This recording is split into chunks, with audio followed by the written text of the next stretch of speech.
और 23 तारीख को जिन लोगों को जो बैठक बुलाए है उसमें माननीय मांझी जी की पार्टी को आमंत्रित नहीं किया था। वो तो स्पष्ट था। तो जो इस्तीफा दिए हैं वो तो स्पष्ट है ना जी। अब बताइए ये खतरा संतोष जी को हो कि भाई मेरा अस्तित्व ही नहीं बचेगा। तो कोई भी अगर दल आपके साथ है उसका मान सम्मान नहीं करेगा। एक बचपन में कहानी पढ़े होंगे कि लोमड़ी को अंगूर नहीं मिल पा रहा था तो कह दिया अंगूर खट्टे हैं। तो बिहार में बार बार चर्चा हो रही है विपक्षी एकता की, और 23 तारीख को जिन लोगों को जो बैठक बुलाए है उसमें माननीय मांझी जी की पार्टी को आमंत्रित नहीं किया था। वो तो स्पष्ट था। तो जो इस्तीफा दिए हैं वो तो स्पष्ट है ना जी कि जो बिहार में कहते हैं कि 7 दलों की सरकार हम चला रहे हैं, किस प्रकार की सरकार चली तो स्पष्ट है कि भाई आज उनको इस्तीफा देना पड़ा। और इस्तीफा देने के बाद तो कहा क्या है कि अगर वो इस्तीफा नहीं देते तो उनकी पार्टी का अस्तित्व ही नहीं बचता। तो आप सोचिए, आप जरा इस चीज़ को जरूर देखिए कि नीतीश बाबू 2020 के बाद कितने पार्टियों को मर्जर किए। लोजपा से एक विधायक बने, उसको मर्ज कर लिए। बसपा से एक विधायक बने, उनको मर्ज कर लिए। अब बताइए ये खतरा संतोष जी को हो कि भाई मेरा अस्तित्व ही नहीं बचेगा। तो जब कोई भी अगर दल आपके साथ है उसका मान सम्मान नहीं करेगा तो कैसे कोई आपके साथ रह सकता है। कभी नीतीश कुमार ने भाजपा पे यही आरोप लगाया था कि भाजपा जदयू को विलय कराने के प्रयास में थी आपके द्वारा। देखिए उनका तो जो आरोप में कोई दम है क्या, उनका तो आरोप बिल्कुल बेबुनियाद है। बता तो दिया आपको कि 2020 के बाद ही कितनी पार्टियों को मर्ज करा, कोई पार्टी छोड़ा है। एक समय में कांग्रेस का ही कितने विधान पार्षद को साथ कर लिया था, जिसमें उनके प्रदेश के अध्यक्ष उनको भी मिला लिया था। तो ये नीतीश बाबू का आज नहीं, पुराना इनका है वो कि जितने भी लोग इनके साथ जुड़ते हैं धीरे धीरे उन सबको समाप्त कर देना चाहते हैं। जो समझदार हैं वो समय पर हट जाते हैं, बच जाते हैं। क्या लगता है कि महागठबंधन कड़ी कमजोर हो रही है? महागठबंधन देखिए फर्क देखिएगा, जब आप गलत काम करिएगा ना तो ही आप जरा समझिए। जब एनडीए की सरकार बनी 2020 के चुनाव में तो 43 सीट जेडीयू का था, 74 सीट बीजेपी का था, 117 हुआ, 4 मांझी जी का था, 121 हुआ, और 4 उस समय जो था मुकेश सहनी जी का था, 125 हुआ, और एक इंडिपेंडेंट विधायक। 126 विधायकों की जो सरकार बनी थी कितनी मजबूत थी। और अभी एक कागज में 165 था जो निकल ही गए मांझी जी, अब 160 है। लेकिन आपको लगता है ना कि कहीं से भी ये जो आज महागठबंधन वो मजबूत नहीं है। कारण क्या है भाई, आप जो साथ में आए वो कोई विचारधारा के आधार पर नहीं आए, किसी कार्यक्रम के आधार पर नहीं आए, बल्कि नीतीश बाबू का कैसे हम सत्ता में बने रहें, और इसलिए वो आ गए।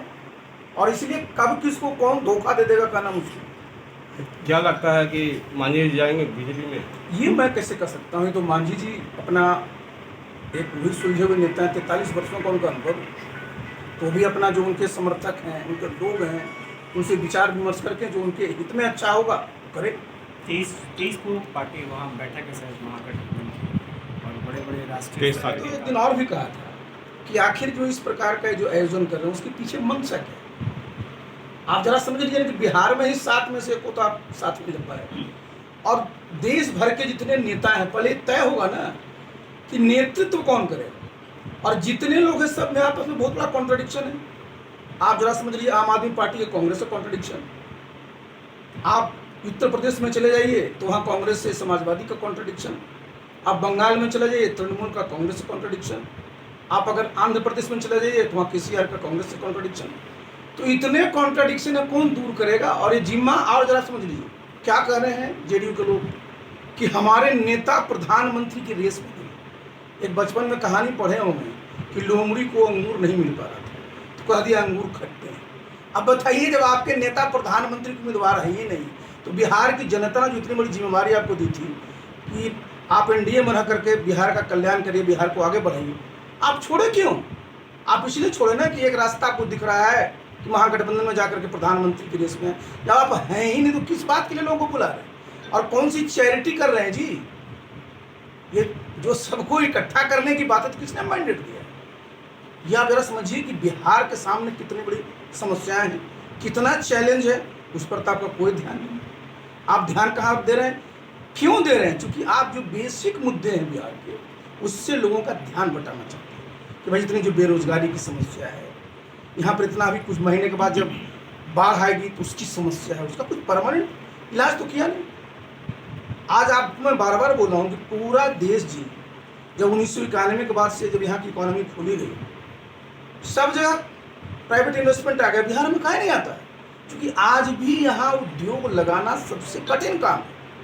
ये बोलेंगे कि हमारी ये इंडस्ट्रियल पॉलिसी, वो इंडस्ट्रियल पॉलिसी, लेकिन पूछिए कि आखिर निजी निवेश कितना है?